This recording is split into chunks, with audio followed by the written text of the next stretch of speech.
তো বিবি আসিয়াকে শাস্তি দেওয়া হচ্ছে, ইমান বাড়তেছে। এবার ফেরাউন ডাইকা বলে, বিবি আসিয়া এই রৌদ্রের মধ্যে আর কত কষ্ট করবা? মানুষ আমাকে রব বলে, তুমিও আমাকে রব বলো, তোমাকে আমার ঘরে ঢোকায় আনি। বিবি আসিয়া মুস্কি হাসি দিয়া বলে, স্বামী আমার, দুনিয়ার মানুষ আপনাকে রব বলতে পারে, আমি বিবি আসিয়া জীবন চলে গেল আপনার মতো মানুষকে আমি রব বলে স্বীকার করব না। এবার মন্ত্রীকে আইনা বলতেছে, মন্ত্রী কি পরামর্শ দিলে? এটা তো কাজ হয় না, আরেকটা বড় পরামর্শ দে। এবার মন্ত্রী কানে কানে ফিস করে বলে, মিস্টার ফেরাউন, একটা কাজ করতে পারেন, ডান হাতের মধ্যে একটা পেরেক বসায়া দেন, বাম হাতের মধ্যে পেরেক বসায়া দেন, ডান পায়ে বাম পায়ে দিয়া দেন, দাঁড়ালো একটা অস্ত্র আমার হাতে দিয়া দেন। ওই অস্ত্র দিয়া বিবি আসিয়ার মাথা থেকে নিয়ে পা পর্যন্ত গরুর চামড়া যেইভাবে উঠানো হয়, আমি আপনার বিবির শরীরের চামড়াগুলো এইভাবে উঠাইয়া ফেলবো। হয়তো এই ভয়ের কারণে আপনার বিবি আপনার উপর ঈমান আনতে পারে, আপনাকে রব বলে স্বীকার করতে পারে। ফেরাউন সেই দায়িত্ব দিয়ে দিল মন্ত্রীকে। মন্ত্রী দাঁড়ালো অস্ত্র দিয়া, দাঁড়ালো চাকু দিয়া, গরুর মতো ওনার চামড়াগুলো উপরে ফেলতেছে। কিন্তু বিবি আসিয়া যত পরীক্ষা যত কঠিন হয়, ঈমান তার মজবুত হয়ে যায়। পরীক্ষা যত কঠিন, ঈমান তত কি? ঈমান মজবুত। শত কষ্ট দেওয়ার পরও বিবি আসিয়া ঈমান ছাড়ে না। এবার মিস্টার ফেরাউনকে বলতেছে, ফেরাউন বড় একটা শক্তিশালী লোহার একটা পেরেক আনেন। বলে ওই পেরেকটা দিয়ে কি করবে? বলে ফেরাউন চিন্তা করবেন না, এখন চূড়ান্ত সিদ্ধান্ত, ওই পেরেকটা আপনার বিবির জিহ্বার মধ্যে গীতে দিব, জিহ্বার মধ্যে ঢুকাইয়া দিব। জিহ্বার মধ্যে ঢুকাইয়া দিলে আপনার তার আসল রবের নাম আর লইতে পারবে না, বাধ্য হইয়া আপনি ফেরাউনের নাম উচ্চারণ করবে। বলে বুদ্ধি তো খারাপ না, পেরেক ঢুকায়া দে। এবার বিবি আসিয়ার জিহ্বার ভিতরে পেরেক ঢুকায়া দিল। বিবি আসিয়া বুঝতে পারলেন সময় আমার আর হাতে বেশি নাই। আজরাইল আমার সাথে এই মুহূর্তে সাক্ষাৎ করবে, সময়টা বেশি যেহেতু আমার সামনে বেশি নাই, আমি আমার রবের সামনে যাব, আমার কোনো ভয় নাই, আমার কোনো চিন্তা নাই। বিবি আসিয়া এবার ফেরাউনের দিকে একবার তাকায়, আবার আসমানের দিকে তাকায়। ফেরাউনের দিকে তাকাইয়া চোখ থেকে পানি জর্জর করে পড়ে। আবার ওই বিবি আসিয়া কান্নারত অবস্থায় আসমানের দিকে যখন তাকায়, বিবি আসিয়া আসমানের দিকে যখন তাকায়, কান্নারত অবস্থায় বিবি আসিয়ার মুখ থেকে উনার হাসি বেরিয়ে আসে। সুবহানাল্লাহ। ফেরাউন বুঝতে পারে না বিবি আসিয়া এমন কেন করে, আমার দিকে তাকায়া কাঁদে, আসমানের দিকে তাকায়া আমার বিবি হাসে। জিজ্ঞেস করলেন, ও বিবি আমার দিকে তাকায়া তুমি কাঁদো, আসমানের দিকে তাকায়া তুমি হাসো, ও বিবি আসিয়া কেন তুমি কাঁদো, কেন তুমি হাসো, কারণটাকে আমাকে বলবা। বিবি আসিয়া আবার বলে, স্বামী আমার, আপনার দিকে যখন তাকায় আপনার মায়া লাগে, কিন্তু মায়া লাগলে কি হবে, আমি কাঁদি এই জন্যে আপনি ফেরাউন হইয়া, আমার স্বামী হইয়া রবের উপর ঈমান না আনার কারণে আপনি চিরস্থায়ী জাহান্নামী হইয়া যাবেন, এই জন্য আমি কাঁদি। কিন্তু আমার স্বামী, আমি যখন আসমানের দিকে তাকাই, আসমানের দিকে তাকাইয়া দেখি আমার দুনিয়ার জিন্দেগি আমার শেষ, আমি মরতে দেরি হবে, আমি আসিয়াকে জান্নাতের ভিতরে ঢুকাইতে দেরি হবে না। একজন ব্যবসায়ী যদি ব্যবসা করে, তার মূল পুঁজিও যদি নষ্ট হয়ে যায়, আবার যদি সে পুনরায় চেষ্টা করে, ব্যবসা করার জন্য চেষ্টা করে, সে আবার ঘুরে দাঁড়াবার সুযোগ আছে, সময় আছে। কিন্তু আমার আপনার মূল্যবান যে পুঁজি, হায়াত নামক পুঁজি যদি শেষ হয়ে যায়, শত চেষ্টা করলেও এই পুঁজি আর বাড়ানো যাবে না, এই পুঁজি আর বৃদ্ধি করা যাবে না।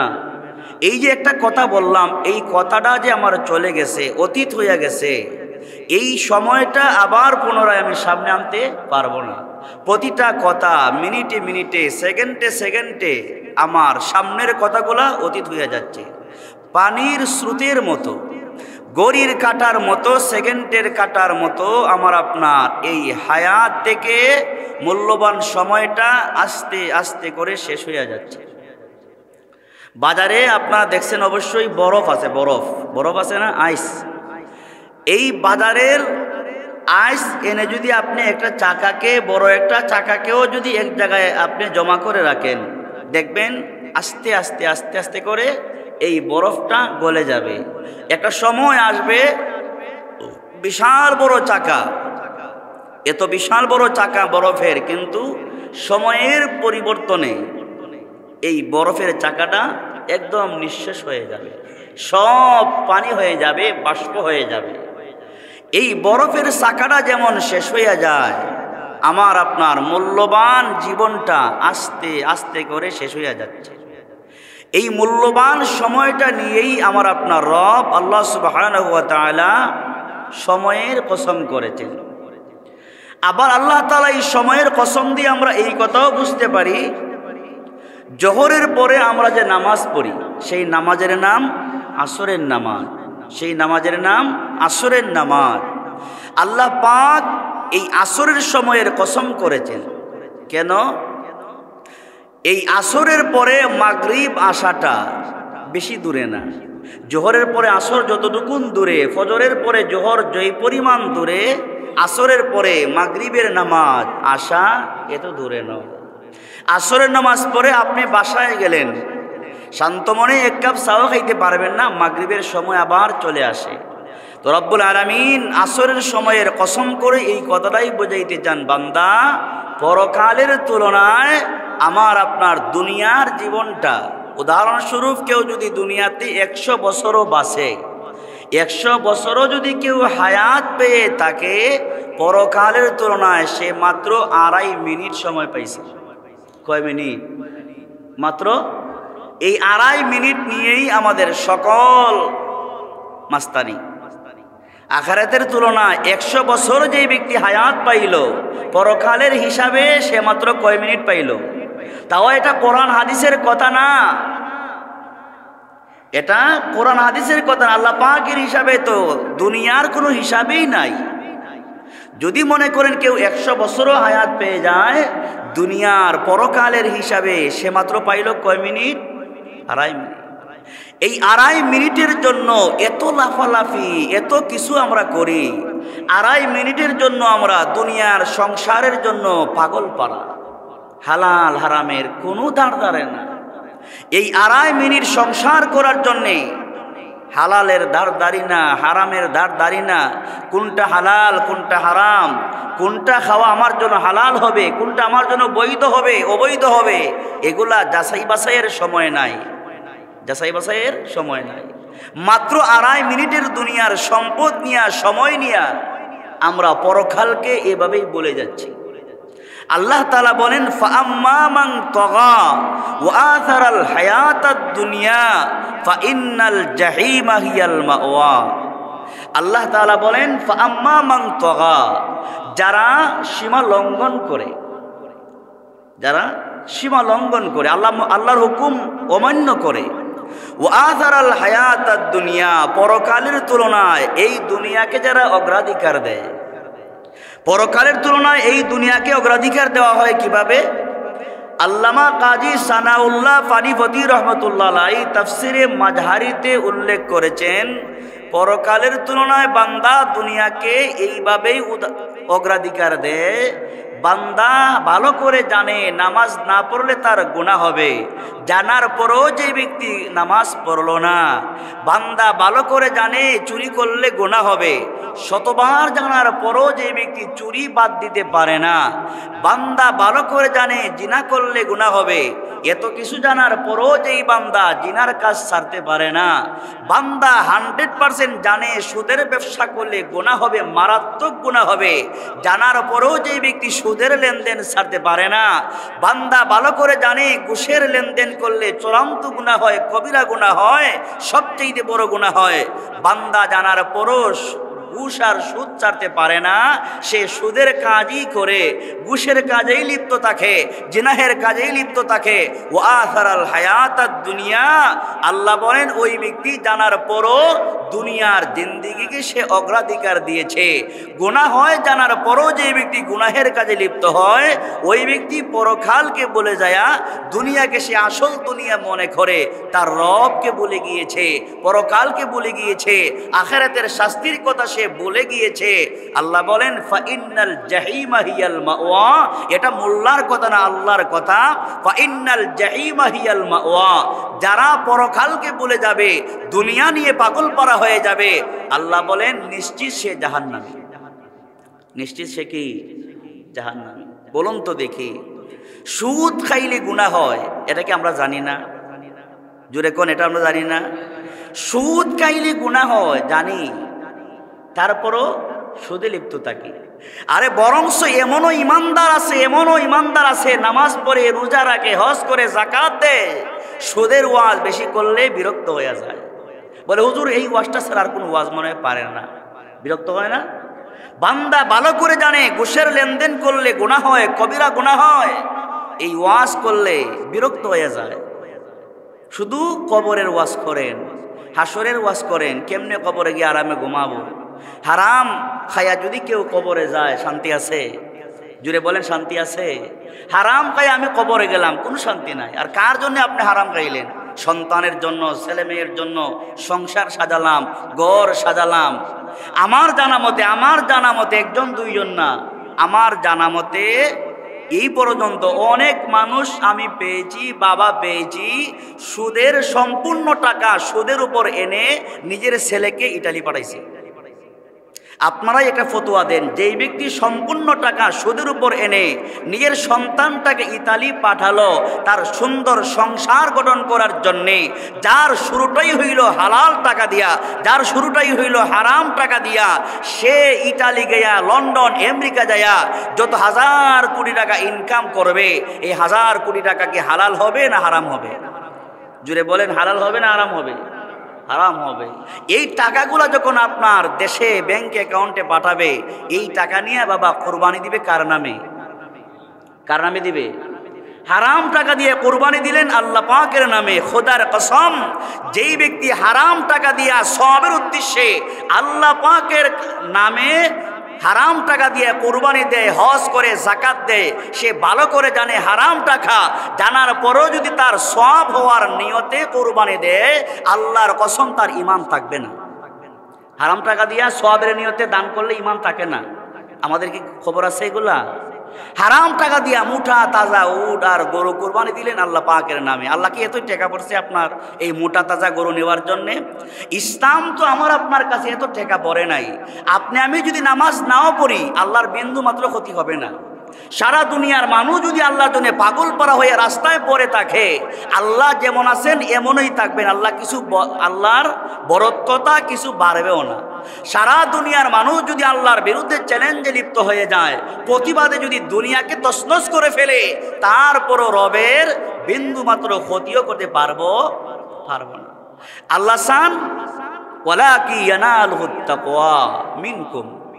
হযরত ইব্রাহিম আলাইহিস সালামকে কুরবানি দেওয়ার কথা বললেন, ছেলেকে কুরবানি দাও।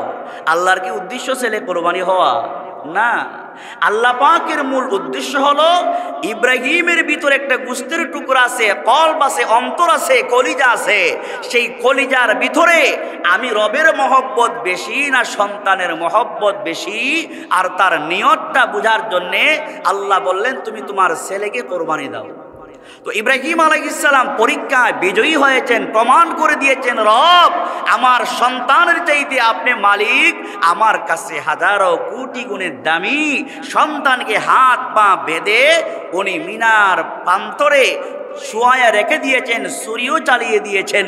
আল্লাহ পাক ওহী নাজিল করে জানিয়ে দিলেন আপনি বিজয়ী হয়েছেন, আর ছেলেকে কুরবানি দিতে হবে না, আপনার ছেলের পরিবর্তে জান্নাত থেকে জান্নাতি দুম্বা হাদিয়া দিলাম। তো আল্লাহ পাক আমার আপনার অন্তর দেখতে চান, আমার আপনার অন্তরে আল্লাহর জায়গা আছে কিনা। আমি নামাজে আসলাম, কিসের জন্য নামাজে আসলাম? আল্লাহ কি মনের খবর জানে না? আমাদের মনের খবর জানে কি জানে না? আমি আপনি যে নামাজে দাঁড়ালাম, কার সামনে দাঁড়ালাম? আমার দিলে কার জায়গা আছে? আমার অন্তরে কাকে মহব্বত করি? নামাজে দাঁড়িয়ে আমি কাকে নিয়ে কল্পনা করি? না ব্যবসা নিয়ে কল্পনা করি, না আমি অন্য কিছু নিয়ে আমি কল্পনা করি? এগুলা মুসল্লি না জানলেও আল্লাহ পাক জানে। জানে না? আল্লাহ জানে। এই জন্য অন্তরে আমাদের যা কিছু আছে এগুলাই আল্লাহ পাকের মূল উদ্দেশ্য।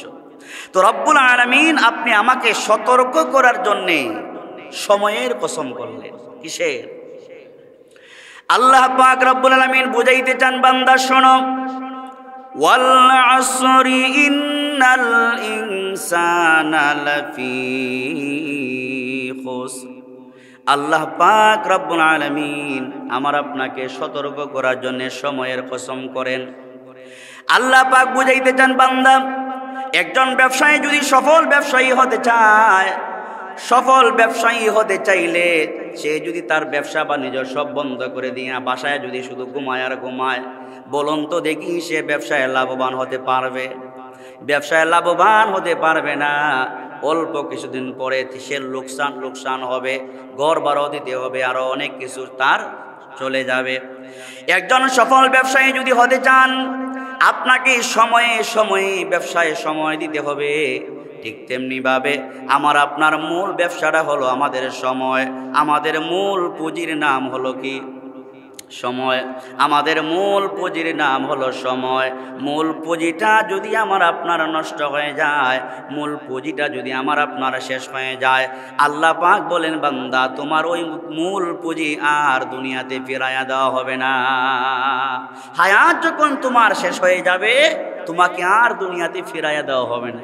কত নবী রাসূল দুনিয়া থেকে বিদায় নিয়ে গেছেন, বলুন তো দেখি কোন নবী রাসূলকে আবার দুনিয়াতে ফিরে আসছেন? কোন নবী রাসূল তো দুনিয়াতে ফিরে আসেন নাই। আমি আপনি তো অনেক দূরের কথা। এই আপনাদের এই কবরে হাজারো মানুষ এখানে ঘুমিয়ে আছে, আজ পর্যন্ত কোনো মানুষ তো কবর থেকে বের হইয়া বলে না, বলে বাবা আমাকে 50 বছর আগে ওই কবরে দাফন করছিলা, আমি চলে আসছি ঘরে। এই কথা কি বলছে কে?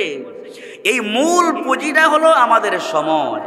সময়টা আমরা হেলায় খেলায় নষ্ট করে দিচ্ছি, খবর নাই। ঘুমায়া ঘুমায়া আমি আপনি 100 বছর যদি হায়াত পাই, 100 বছর যদি আমি হায়াত পাই, প্রতি রাত্রে যদি 8 ঘন্টা করেও যদি ঘুমাই, 8 ঘন্টা করে যদি আমি ঘুমাই, হিসাব করে দেখেন কমপক্ষে আপনার 100 বছর থেকে 40 বছর আপনার ঘুমিয়ে গেল। কত বছর? তাহলে আমার 100 বছর হায়াত পাইলে দৈনিক 8 ঘন্টা যদি আমি রাত্রেবেলা ঘুমাই, হিসাব করে দেখবেন আমার আপনার মূল্যবান সেই পুঁজি থেকে, সময় থেকে কমপক্ষে 40টা বছর আমার ঘুমেই কেটে গেল। আর বাকি ব্যবসা বাণিজ্য ধরেন, খাওয়া দাওয়া ধরেন, আরও অনেক কিছু আমাদের কতভাবে সময় যায়। এই সব সময়গুলা ধরলে দেখবেন আরও 40 বছর চলে গেছে। মাত্র 20টা বছর আমার টোটাল 100 বছরের মধ্যে আল্লাহর কাজে লাগাইতে পারলাম কিনা সন্দেহ আছে, ঠিক না? সারা দিনের মধ্যে মাত্র 5 ওয়াক্ত নামাজ ফরজ, তাও 5 ওয়াক্ত নামাজে আসলে একটা ওয়াক্তে ধরলাম আধা ঘন্টা সময়, এর উপরে না, ঠিক না? তাহলে 5 আধা ঘন্টায় কত হয়? 2.5 ঘন্টা। 5 2.5 ঘন্টা, আধা ঘন্টায় 2.5 ঘন্টা হয়। আর রাত্রে দিনে 24 ঘন্টা। 24 ঘন্টার মধ্যে আমি আল্লাহ পাকের কাছে হাজিরা দিই মাত্র কয় ঘন্টা? 2.5 ঘন্টা। বাকি সব আমার কাজে না আল্লাহর কাজে? বাকি সবগুলো আমার কাজে। আমার সময়টা আমি আমার কাজে আমি নষ্ট করে দিচ্ছি। আল্লাহ তাআলা সময়ের কসম করে বলেন, বান্দা ওয়াল আসর, আমি রব তোমাকে সতর্ক করার জন্যে তোমার মূল্যবান যে পুঁজি আছে, হায়াত আছে, ওই হায়াতের কসম করলাম। তবু তুমি সতর্ক হয়ে যাও। সতর্ক হইয়া তুমি তোমার এই সময়টাকে তুমি গুরুত্ব দাও। সময়টাকে গুরুত্ব দাও। এই সময়টাকে গুরুত্ব দিলে দুনিয়া আখেরাতে কাজে লাগবে। সময়টাকে গুরুত্ব দিলে দুনিয়া আখেরাতে কি লাগবে? কাজে লাগবে। এজন্য রাসূল আকরাম সাল্লাল্লাহু আলাইহি ওয়াসাল্লাম বলেন, উম্মত তুমি অসুস্থ হওয়ার আগে তুমি সুস্থতাকে গুরুত্ব দাও। কারণ সুস্থতার সময়ে আপনি দাঁড়িয়ে নামাজ পড়তে পারবেন, অসুস্থ হয়ে গেলে আপনি চেয়ারে বসে নামাজ পড়া লাগবে। বাস্তব কথা আপনারা বলবেন, বাস্তব কথা, যারা চেয়ারে বসে নামাজ পড়ে আর যারা দাঁড়িয়ে নামাজ পড়ে, উভয়ের নামাজ কি সমান? জোরে বলেন, উভয়ের নামাজ কি সমান? আপনি দাঁড়িয়ে পড়লেন নামাজ, আল্লাহর হুকুম হচ্ছে দাঁড়িয়ে নামাজ পড়া। সারা দুনিয়া আপনি চক্কর দিতে পারেন, মসজিদে আসলে চেয়ার ছাড়া বসতে পারেন না। এই নামাজ আর দাঁড়িয়ে নামাজ উভয়টার মধ্যে ব্যবধান আছে না? বিরাট পার্থক্য, অনেক পার্থক্য। আপনার যদি দাঁড়াবার শক্তি থাকে অবশ্যই আপনাকে দাঁড়াতে হবে। আর যদি দাঁড়াবার শক্তি থাকার পরেও আপনি চেয়ারে বসে নামাজ পড়েন, সারা দুনিয়ার আলেমকে আপনি চ্যালেঞ্জ করেন, কোনো আলেম সেই ফতোয়া দিতে পারবে না দাঁড়াবার ক্ষমতা থাকলে চেয়ারে বসে নামাজ পড়লে আপনার নামাজই হবে না। একদিন না, সারা জীবন ভর নামাজ পড়ে নামাজ আপনার হবে না। দাঁড়ায়া নামাজ পড়ার শক্তি থাকলে আপনি দাঁড়াতে হবে, মানে আপনি শুধু দাঁড়াতে পারেন, আপনি দাঁড়ায়া থাকতে হবে, শুধু দাঁড়ানো অবস্থায় দাঁড়াতে হবে। এরপরে যেই রুকুন আরকানগুলা পারেন না সেটা আপনি বসে বসে বা যেভাবে পারেন সেইভাবে পড়েন, আদায় হয়ে যাবে। কিন্তু বেচারা দাঁড়াইতে পারে তারপরও চেয়ারে বসে থাকে, বেচারা তাহিয়াতু তাশাহুদ বসে বসে পড়তে পারে তারপরও বান্দা চেয়ারে বসে থাকে। আল্লাহ কি আপনার মতো বোকা নাকি? আল্লাহকে ধোঁকা দিয়া যাবেন? আল্লাহ ভালো করে জানেন দুনিয়া চক্কর দিতে পারো বাবা, আর মসজিদে আসলে দাঁড়াইতে পারো না, 5 মিনিট দাঁড়ায় থাকতে পারো না, চেয়ারে বসে নামাজ পড়ো।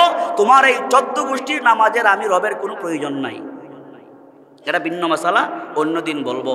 তাহলে আল্লাহ পাক আমার আপনার কি বলছিলাম, সময়টাকে আল্লাহ পাক গুরুত্ব দিয়েছেন। বান্দা তুমি তোমার সময়টাকে কাজে লাগাও। তো আল্লাহর নবী বলেন সুস্থ থাকা অবস্থায় তুমি তোমার সুস্থ থাকা অবস্থায় এই সময়টাকে তুমি গুরুত্ব দাও। কারণ অসুস্থ হলে তুমি দাঁড়ায়া পড়তে পারবা না, আরও অসুস্থ হলে তুমি চেয়ারেও বসতে পারবা না। ইশারা ইঙ্গিতে তোমাকে নামাজ আদায় করতে হবে। আল্লাহর নবী বলেন আপনি কাজে বিজি হওয়ার আগে অবসর সময়টাকে আপনি গুরুত্ব দেন। অর্থাৎ অবসর সময়টাকে যদি আপনি কাজে লাগাইয়া 2 রাকাত সালাতুত তওবার নামাজ পড়েন, 2 রাকাত আওয়াবিনের নামাজ পড়েন, ইশরাকের নামাজ পড়েন, তারপরে তাহাজ্জুদের নামাজ পড়েন, আমার আপনার কাজে লাগবে। কিন্তু আমি যদি বিজি হইয়া যাই, ব্যবসায় লেগে যাই, তাহলে আমার অবসর সময়টা আমি আর খুঁজে পাবো না। এই জন্য অবসর সময়টাকে গুরুত্ব আছে না? অবসর সময়টাকে গুরুত্ব দিতে হবে, হেলায় খেলায় কাটাইলে হবে না। তো রব্বুল আলামিন আমাকে আপনাকে সতর্ক করার জন্য সময়ের কসম করলেন। আমি আপনি যদি একটু বিবেকবান হই, বিবেক দিয়ে যদি আমি চিন্তা করি যে আজকের ফজরের পর থেকে নিয়ে কয়টা বাজে, মোটামুটি এই 12টা 40 মিনিট বাজতেছে। এই 12টা 40 মিনিট পর্যন্ত এখানে বসে বসে আপনি একটু হিসাব করেন, আপনার মন থেকে হিসাব করেন, এই ফজরের পর থেকে নিয়ে এই কয়েকটা ঘন্টার মধ্যে কি কি কাজ করছি আমি যে এই কয়েকটা ঘন্টা আমি কাজ করলাম, এই কাজের মধ্যে আমি আমার জন্য কাজ করলাম না পরকালের জন্য কিছু করলাম, একটু চিন্তা করলেই তো বের হয়ে যায়। হিসাব করলে দেখা যাবে আমি দুনিয়ার কাজের জন্যই আমার এই সময়টা হয়তো ঘুমে গিয়েছে, না হয় লেখাপড়ায় গিয়েছে, না হয় ব্যবসা বাণিজ্যে গিয়েছে, নামাজ রোজা এগুলোর মধ্যে অনেকেরই যায় নাই। তাহলে সময়টাকে আল্লাহ গুরুত্ব দিয়েছেন, বান্দা সময়টাকে গুরুত্ব দাও। তোমার সময়টা চলে গেলে আর সেই সময়টা ফিরাইয়া দেওয়া আল্লাহ। আপনারা জানেন হযরতে সুলাইমান আলাইহিস সালাম সারা দুনিয়ার বাদশা ছিলেন। সারা দুনিয়ার বাদশা ছিলেন না? সুলাইমান আলাইহিস সালাম সারা পৃথিবীর বাদশা ছিলেন, শুধু বাংলাদেশ না, লন্ডন আমেরিকা না, সারা দুনিয়ার বাদশাহী হযরতে সুলাইমান আলাইহিস সালামকে আল্লাহ দিয়েছিলেন। ওই বাদশাহী থাকা অবস্থায় সুলাইমান পয়গম্বর উনি মসজিদে আকসা, যে ফিলিস্তিনের মসজিদ, সেই মসজিদের কাজ নির্মাণ করাইতেছেন। সুবহানাল্লাহ, মসজিদের কাজ উনি নির্মাণ করাইতেছেন, এর মধ্যেই ওনার হায়াত শেষ। এর মধ্যে কি হযরতে সুলাইমান আলাইহিস সালাম মসজিদের কাজ নির্মাণ করাচ্ছেন, এর ভিতরেই হযরতে সুলাইমান পয়গম্বরের হায়াতটা শেষ হয়ে গেছে। আজরাইল আলাইহিস সালাম আসলেন, সুন্দর করে সালাম বিনিময় করে বললেন, ও আল্লাহর পয়গম্বর, আপনার দুনিয়ার জিন্দেগি খতম হয়ে গেছে, দুনিয়ার জিন্দেগি শেষ, দয়া করে আপনি এই মুহূর্তে মৃত্যুর প্রস্তুতি গ্রহণ করেন। সারা দুনিয়ার বাদশা হযরতে সুলাইমান আলাইহিস সালাম মালাকুল মউত আজরাইলকে সুন্দর ভাষায় বললেন, মালাকুল মউত আজরাইল, তাকায়া দেখো মসজিদের কাজ এখনো কমপ্লিট হয় নাই, ওর আরো অনেক বাকি আছে। এখন যদি আমাকে তুমি নিয়ে যাও, হায়াত যদি আমার শেষ হয়ে যায়, এই যে হাজার হাজার জিন দেও দানবগুলা মসজিদের কাজে শরীক হইতেছে, কাজে শরীক আছে, কাজ করতেছে, ওরা সবাই তো ভেগে যাইতে পারে, মসজিদের কাজটা আর কমপ্লিট হবে না। আজরাইল আলাইহিস সালাম জানিয়ে দিলেন, ও পয়গম্বর সুলাইমান, মসজিদের কাজ কমপ্লিট করা এটা আপনার দায়িত্ব না, মসজিদের কাজ কমপ্লিট করা এটা একমাত্র রবের দায়িত্ব। সুবহানাল্লাহ। রব আমাকে জানিয়ে দিয়েছেন রবের চূড়ান্ত সিদ্ধান্ত, আল্লাহ পাকের চূড়ান্ত সিদ্ধান্ত। আল্লাহ তাআলা হায়াতটাকে নির্ধারণ করে দিয়েছেন। আপনি বাদশা হলেও আপনার হায়াত নির্ধারণ আছে, আপনি হাজার কোটি টাকার মালিক হলেও আপনার হায়াতটাকে আল্লাহ তাআলা নির্ধারণ করে দিয়েছেন। আমার আপনার মূল্যবান হায়াত যেই পরিমাণ আল্লাহ তাআলা দিয়েছেন, ওই হায়াত থেকে একটা সেকেন্ডও এদিক সেদিক করা যাবে না, একটা সেকেন্ড বেশ কম হবে না। ও আল্লাহর পয়গম্বর, আপনি প্রস্তুতি গ্রহণ করেন, মৃত্যুবরণ করতে হবে। বাদশাহ সুলাইমান আলাইহিস সালাম বারবার বললেন, একটু সময় দাও, মসজিদের কাজটা একটু কমপ্লিট করে নেই। বলে না না। এবার বললেন, ও আজরাইল, একটু সময় দাও আমাকে, মসজিদের কাজটা যাতে কমপ্লিট হয় একটু তাদেরকে বোঝাইয়া শোনায়া যায়। বলে না না, মসজিদের কাজ বোঝাইয়া শোনায় যাওয়ার সময় আপনাকে দেওয়া হবে না। মহান রব আমাকে দায়িত্ব দিয়েছেন, আপনি যেই অবস্থায় দাঁড়ানো আছেন আপনাকে বসারও সুযোগ দেওয়া হবে না। সারা দুনিয়ার বাদশা, আর আমি আপনি কয়দিনের বাদশা? সারা পৃথিবীর বাদশা হলেন বাদশা সুলাইমান, সারা পৃথিবীর পয়গম্বর বাদশা সুলাইমান, সারা দুনিয়ার মালিক হওয়ার পরেও আল্লাহ পাক রব্বুল আলামিন আজরাইলকে অনুমতি দিয়েছেন, পারমিশন দিয়েছেন, যাও আমার বাদশা সুলাইমান পয়গম্বরকে দাঁড়ানো আছে, বসার সুযোগ দেওয়া হবে না, যেভাবে আছে ওই অবস্থায় তার জানটা কবজ করতে হবে। সুলাইমান পয়গম্বর যদি বাদশা হইয়া একটা সেকেন্ড তার হায়াত থেকে বৃদ্ধি করা গেল না, আমার আপনার টোটাল জিন্দেগি যখন শেষ হয়ে যাবে, মালাকুল মউত আজরাইল আপনি আমাকেও একটা সেকেন্ড বাড়ায়া দিবে না, ঠিক কিনা? শেষ।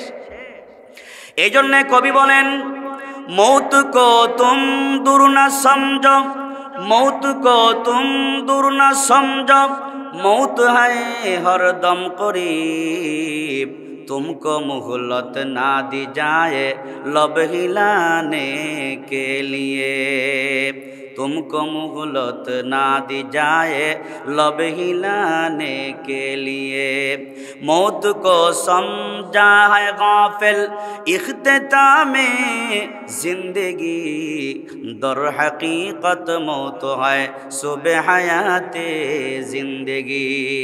কবি আমাদেরকে শিক্ষা দিতেছেন, ও দুনিয়ার মানুষ, মৌতকে তোমরা এত দূরে মনে করিও না। মৌতকে তো আমরা অনেক দূরে মনে করি না? করি কি করি না? মৌতকে আমরা অনেক দূরে মনে করি আমার ছেলে আছে, ছেলেকে বিবাহ করাতে হবে, মেয়ে আছে তিনটা, মেয়ে তিনটাকে বিবাহ দিতে পরে হবে, দুনিয়ার সব ঝামেলাগুলা সমাপ্ত করে তারপরে আমি হজে যাইয়া হজ করে আসবো, নামের আগে হাজি টাইটেল লাগাবো, মনে হয় বোঝা যায় আজরাইলের সাথে কন্ট্যাক্ট করে আসছি।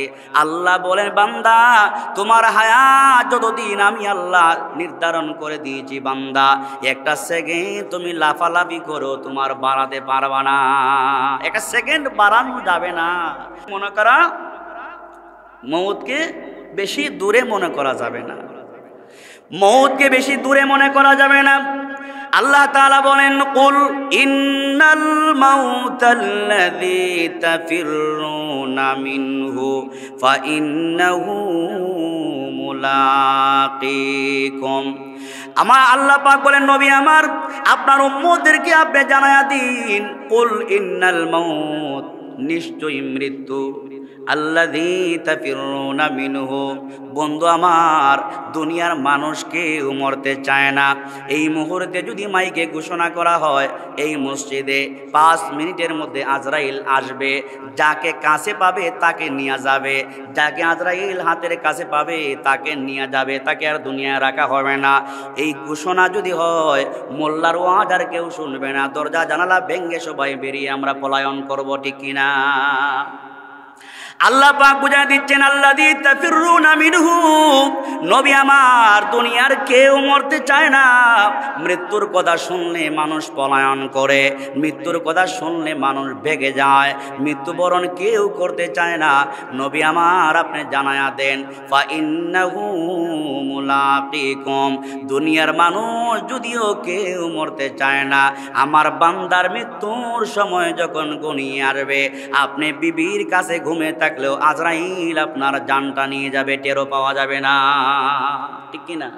মৃত্যুর সময় যখন ঘনিয়ে আসবে, আপনার আশেপাশে কত মানুষ আপনার পাশে বসা, হঠাৎ করে আপনি নাই দিনতে পড়ে গেছেন, এই আছেন এই নাই, আমাকে আপনাকে সকলকে সময়ের ভিতরেই চলে যেতে হবে। সুতরাং আল্লাহ পাক কসম করে জানাইয়া দিচ্ছেন, বান্দা তোমার সময়টাকে তুমি গুরুত্ব দিয়ে কাজে লাগাও। কিসে লাগাও? কাজে। তুমি তোমার সময়টাকে গুরুত্ব দিয়ে কাজে লাগাও। আমার যুবক ভাইয়ারা, এই যৌবনের তাড়নায় আমি আপনি সময়টাকে কোন কাজে ব্যয় করছি হিসাব কি আমাদের আছে? ক্যালকুলেটর একটা হাতে নিয়ে হিসাব করেন, কত বছর পর্যন্ত আপনি মসজিদে আসেন নাই, কত বছর পর্যন্ত আপনি রোজা রাখেন নাই, কত বছর পর্যন্ত আমি আপনি নাফরমানি করেছি, কতদিন আল্লাহ হায়াত দিয়েছেন তাও তো আমি জানি না। এখন যে কথা বলতেছি এই কয়েক মিনিটের মধ্যে আমারও মরণ হতে পারে, গ্যারান্টি নাই, ঠিক কিনা? গ্যারান্টি আছে? সুতরাং সময়টাকে দামি মনে করার দরকার আছে না নাই? সময়টাকে দামি মনে করা। গত জুমায় বলেছিলাম রব্বুল আলামিন কিয়ামতের ময়দানে প্রশ্ন করবেন কয়টা? ভুলে গেছে? কয়টা? আল্লাহ পাক প্রশ্ন করবেন 5টা। তোমার জীবন কেমনে শেষ করছো বান্দা, জবাব দাও, জবাব দিতে হবে। এখানে তো আপনি চুপ আছেন, আমি চুপ আছি। কিয়ামতের ময়দানে চুপ থাকলে হবে না, চুপ থাকলে আজরাইল ফেরেশতার পক্ষ থেকে শাস্তি আছে না নাই? আল্লাহর হাবিব বলেন, যতক্ষণ পর্যন্ত 5টি প্রশ্নের জবাব দিতে পারবো না, যে অবস্থায় আপনি দাঁড়াইছেন, অর্ধ হাত উপরে সূর্য নিয়ে আপনি দাঁড়াইছেন, জবাব দেওয়ার আগ পর্যন্ত বিন্দু মাত্র নড়াচড়া করার ক্ষমতা নাই।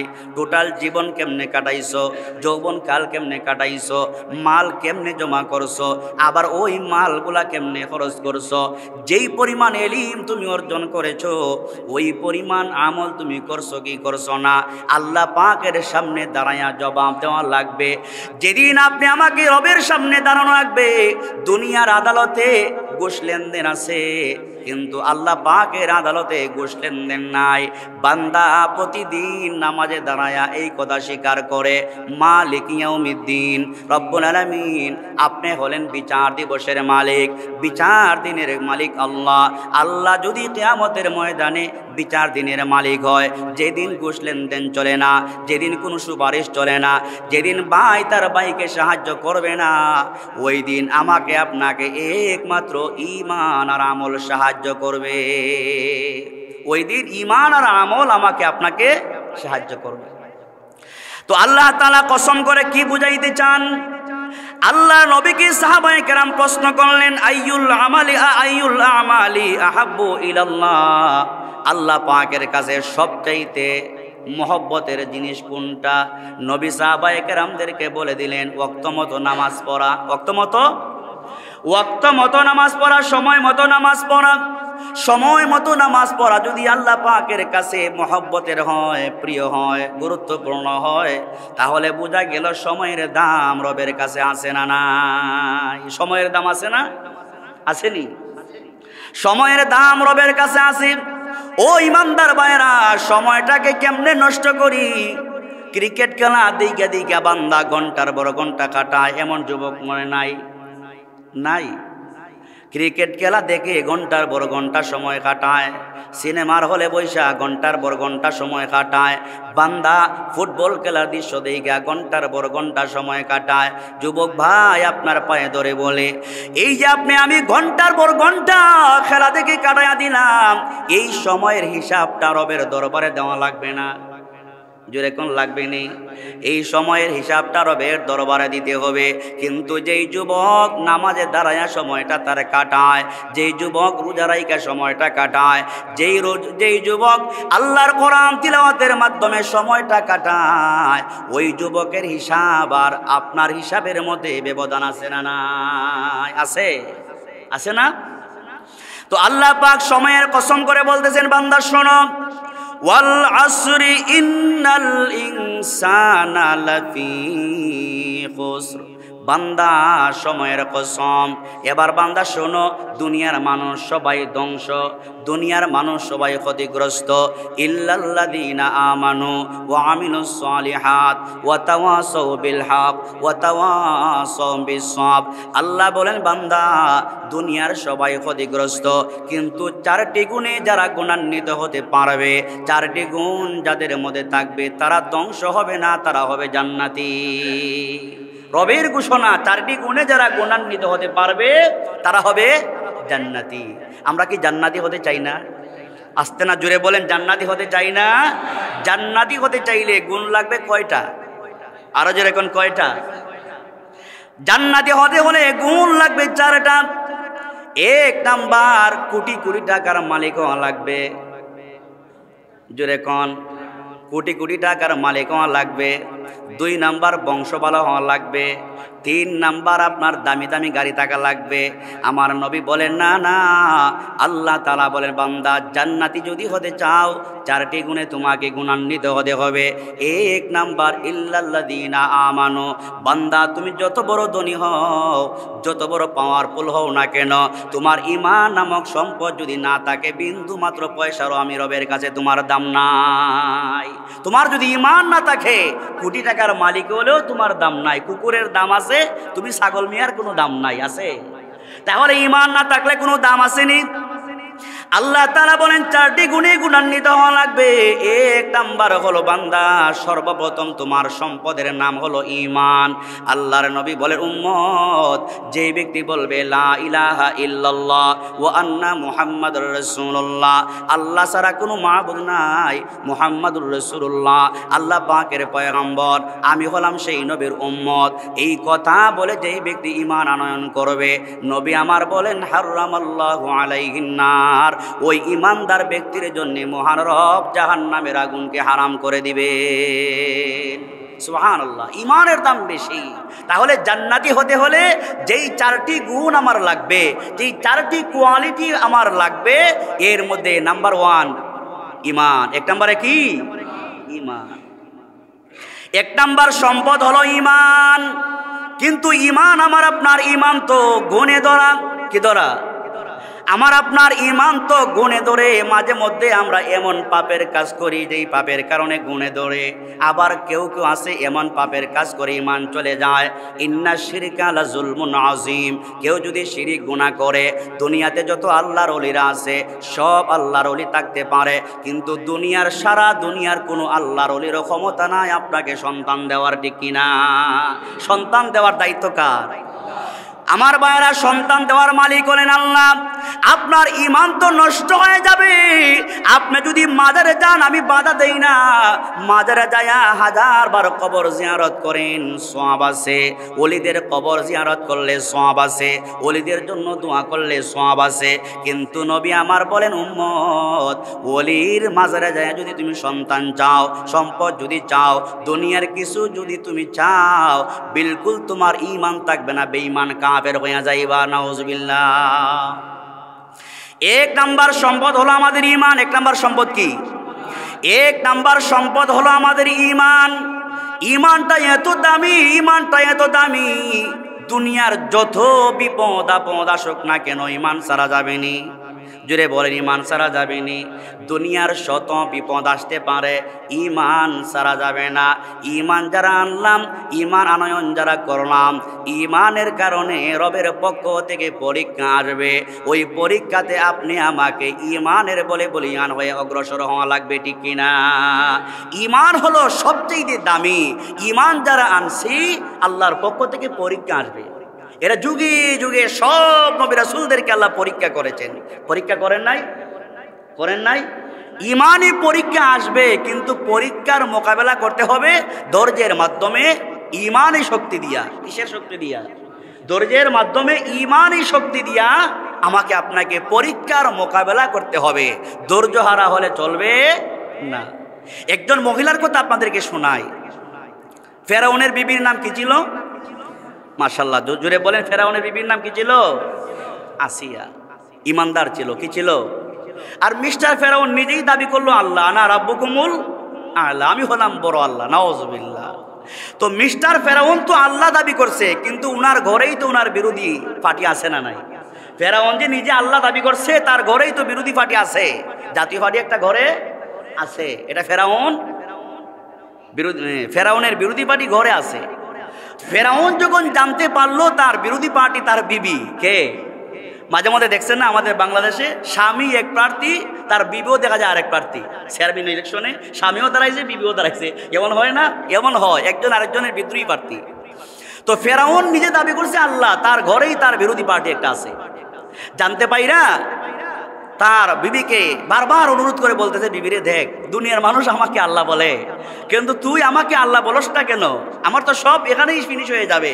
কারণ বিবি যদি স্বামীর সব কিছু বাস্ট করে দেয়, প্লাস করে দেয়, স্বামীর আর মর্যাদা থাকে না, সমাজে আর চলাফেরা করা কষ্ট হয়ে যাবে। ফেরাউন বারবার বোঝানোর পরেও বিবি আসিয়া ইমান বলে, আপনি আল্লাহ দাবি করেছেন, আপনি আল্লাহ কেমনে হবেন? আপনি তো আমার মতো মানুষ, আপনি তো আল্লাহ হওয়ার কোনো কোয়ালিটি নাই। মহান রব আমাকে সৃষ্টি করেছেন, উনি হলেন আমার রব, উনি হলেন আল্লাহ। আপনাকে খোদা বলার তো কোনো প্রশ্নই আসে। সব শেষে ফেরাউন যখন দেখলো না, এটা তো অনেক বেয়াদব বিবি, এত সহজে তাকে ইমান সারানো যাবে না, তাকে শাস্তি দিতে হবে। এই ফেরাউনের একটা প্রভাবশালী একটা মন্ত্রী ছিল, খুব বিচক্ষণ একটা মন্ত্রী।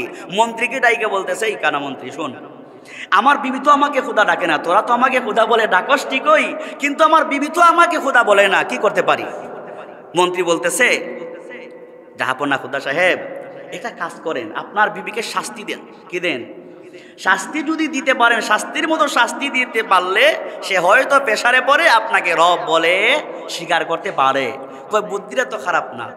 বুদ্ধিটা কি না? বুদ্ধিটা কিন্তু খারাপ না, বাস্তবিক বুদ্ধি দিয়েছ। তো হযরতে বিবি আসিয়াকে কেমনে শাস্তি দিবে? বলে, আপনি একটা কাজ করেন, মহিলা মানুষ তো, আপনার বিবিকে একদম উলঙ্গ কইরা উত্তপ্ত বালুকার মধ্যে আপনি চিৎ করায় শোয়া রেখে দেন। এই রৌদ্রের গরমে হয়তো আপনার বিবি আপনাকে রব বলবে। নাউযুবিল্লাহ। রৌদ্রের গরমে একদম চিৎ করায় শোয়া রেখে দিছে। কিন্তু ইমান যদি দুর্বল হইতো, ইমান ছেড়ে দিত, ঠিক না? ইমান তো উনার দুর্বল না শক্ত? শক্ত, অনেক শক্ত। উত্তপ্ত বালুকার মধ্যে চিৎ করায় শোয়া রেখে দিল। কিন্তু বিবি আসিয়া যত সময় যায় তার ইমানটা আরো মজবুত হয়। সময় যত যায় ইমান কি হয়? সময় যত যায় ইমানটা শক্তিশালী হয়। মেহেদি পাতা জীবনে হাতে দিয়েছেননি? দেন নাই? ফিরিস্তা আপনারা মেহেদি পাতা দিয়েছেন জীবনে হাতে? মেহেদি পাতা যদি দিয়ে থাকেন, বুঝবেন ওই গাছের মেহেদি পাতা যতই আপনি পিষবেন রং কমবে না বাড়বে? আরো জোরে কোন। যত পিষবেন তার উপর যত প্রেসার দিবেন তার রং শুধু বের হবে। ইমানদার মুমিন যারা, তাদের উপর যখন মুসিবত আসে, পরীক্ষা যখন আসে, ওই পরীক্ষার কারণে ইমান তাদের আরো বৃদ্ধি পায়। সুবহানাল্লাহ। ইমানের পাওয়ার বাড়ে। তো বিবি আসিয়াকে শাস্তি দেওয়া হচ্ছে, ইমান বাড়তেছে, ইমান বাড়তেছে। এবার ফেরাউন ডাইকা বলে, বিবি আসিয়া, এই রৌদ্রের মধ্যে আর কত কষ্ট করবা? মানুষ আমাকে রব বলে, তুমিও আমাকে রব বলো, তোমাকে আমার ঘরে ঢোকায় আনি। বিবি আসিয়া মুস্কি হাসি দিয়া বলে, স্বামী আমার, দুনিয়ার মানুষ আপনাকে রব বলতে পারে, আমি বিবি আসিয়া জীবন চলে গেল, আপনার মতো মানুষকে আমি রব বলে স্বীকার করব না। এবার মন্ত্রীকে আইনা বলতেছি, মন্ত্রী কি পরামর্শ দিলে? এটা তো কাজ হয় না, আরেকটা বড় পরামর্শ দে। এবার মন্ত্রী কানে কানে ফিস ফিস করে বলে, মিস্টার ফেরাউন, একটা কাজ করতে পারেন, একটা কাজ করতে পারেন। ডান হাতের মধ্যে একটা পেরেক বসায়া দেন, বাম হাতের মধ্যে পেরেক বসায়া দেন, ডান পায়ে বাম পায়ে দিয়া দেন, দাঁড়ালো একটা অস্ত্র আমার হাতে দিয়া দেন। ওই অস্ত্র দিয়া বিবি আসিয়ার মাথা থেকে নিয়ে পা পর্যন্ত গরুর চামড়া যেইভাবে উঠানো হয়, আমি আপনার বিবির শরীরের চামড়াগুলো এইভাবে উঠায়া ফেলবো। হয়তো এই ভয়ের কারণে আপনার বিবি আপনার উপর ঈমান আনতে পারে, আপনাকে রব বলে স্বীকার করতে পারে। ফেরাউন সেই দায়িত্ব দিয়ে দিল মন্ত্রীকে। মন্ত্রী দাঁড়ালো অস্ত্র দিয়া, দাঁড়ালো চাকু দিয়া, গরুর মতো ওনার চামড়াগুলো উপরে ফেলতেছে। কিন্তু বিবি আসিয়া যত পরীক্ষা যত কঠিন হয়, ঈমান তার মজবুত হয়ে যায়। পরীক্ষা যত কঠিন, ঈমান তত কি? ঈমান মজবুত। শত কষ্ট দেওয়ার পরও বিবি আসিয়া ঈমান ছাড়ে না। এবার মিস্টার ফেরাউনকে বলতেছে, ফেরাউন বড় একটা শক্তিশালী লোহার একটা পেরেক আনেন। বলে ওই পেরেকটা দিয়ে কি করবে? বলে ফেরাউন চিন্তা করবেন না, এখন চূড়ান্ত সিদ্ধান্ত, ওই পেরেকটা আপনার বিবির জিহ্বার মধ্যে গীতে দিব, জিহ্বার মধ্যে ঢুকাইয়া দিব। জিহ্বার মধ্যে ঢুকাইয়া দিলে আপনার তার আসল রবের নাম আর লইতে পারবে না, বাধ্য হইয়া আপনি ফেরাউনের নাম উচ্চারণ করবে। বলে বুদ্ধি তো খারাপ না, পেরেক ঢুকায়া দে। এবার বিবি আসিয়ার জিহ্বার ভিতরে পেরেক ঢুকায়া দিল। বিবি আসিয়া বুঝতে পারলেন সময় আমার আর হাতে বেশি, সময় আর আমার হাতে বেশি নাই। আজরাইল আমার সাথে এই মুহূর্তে সাক্ষাৎ করবে, সময়টা বেশি যেহেতু আমার সামনে বেশি নাই, আমি আমার রবের সামনে যাব, আমার কোনো ভয় নাই, আমার কোনো চিন্তা নাই। বিবি আসিয়া এবার ফেরাউনের দিকে একবার তাকায়, আবার আসমানের দিকে তাকায়। ফেরাউনের দিকে তাকাইয়া চোখ থেকে পানি জর করে পড়ে। আবার ওই বিবি আসিয়া কান্নারত অবস্থায় আসমানের দিকে যখন তাকায়, ফেরাউন বিবি আসিয়া আসমানের দিকে যখন তাকায়, কান্নারত অবস্থায় বিবি আসিয়ার মুখ থেকে উনার হাসি বেরিয়ে আসে। সুবহানাল্লাহ। ফেরাউন বুঝতে পারে না বিবি আসিয়া এমন কেন করে, আমার দিকে তাকায়া কাঁদে, আসমানের দিকে তাকায়া আমার বিবি হাসে। জিজ্ঞেস করলেন, ও বিবি আমার দিকে তাকায়া তুমি কাঁদো, আসমানের দিকে তাকায়া তুমি হাসো, ও বিবি আসিয়া কেন তুমি কাঁদো, কেন তুমি হাসো, কারণটাকে আমাকে বলবা। বিবি আসিয়া আবার বলে, স্বামী আমার আপনার দিকে যখন তাকাই আপনার মায়া লাগে, কিন্তু মায়া লাগলে কি হবে, আমি কাঁদি এই জন্যে আপনি ফেরাউন হইয়া আমার স্বামী হইয়া রবের উপর ঈমান না আনার কারণে আপনি চিরস্থায়ী জাহান্নামী হইয়া যাবেন, এই জন্য আমি কাঁদি। কিন্তু আমার স্বামী, আমি যখন আসমানের দিকে তাকাই, আসমানের দিকে তাকাইয়া দেখি আমার দুনিয়ার জিন্দেগি আমার শেষ, আমি মরতে দেরি হবে, আমি আসিয়াকে জান্নাতের ভিতরে ঢুকাইতে দেরি হবে না। আমি আমার এই চোখ দিয়ে আমি জান্নাত যখন দেখতে পাই অন্তরের চক্ষু দিয়া, তখন আমার দুনিয়ার যে কষ্ট আছে এগুলা মুহূর্তেই ভুলে যায়। সুবহানাল্লাহি ওয়া বিহামদিহি। তো রব্বুল আলামিন সময়ের কসম করে বলতেছেন, বান্দা চারটি গুণে যদি তুমি গুণান্বিত হতে পারো, আমি রব তোমাকে ওয়াদা দিলাম তোমার ঠিকানা হবে জান্নাতি। আর চারটি গুণের মধ্যে প্রথম গুণটাই হইল ইল্লাল্লাযীনা আমানু, যদি আমার আপনার ঈমানের মতো সেই ঈমান থাকে, আমাদের ঠিকানা জান্নাত না জাহান্নাম? জান্নাত। আমরা জান্নাতি হতে চাই না? আল্লাহ পাক আমাদের সকলকে কবুল করুন। আল্লাহ তাআলা আমাদেরকে জান্নাতের জন্য কবুল করুন। জোরে সুরে বলেন আমিন।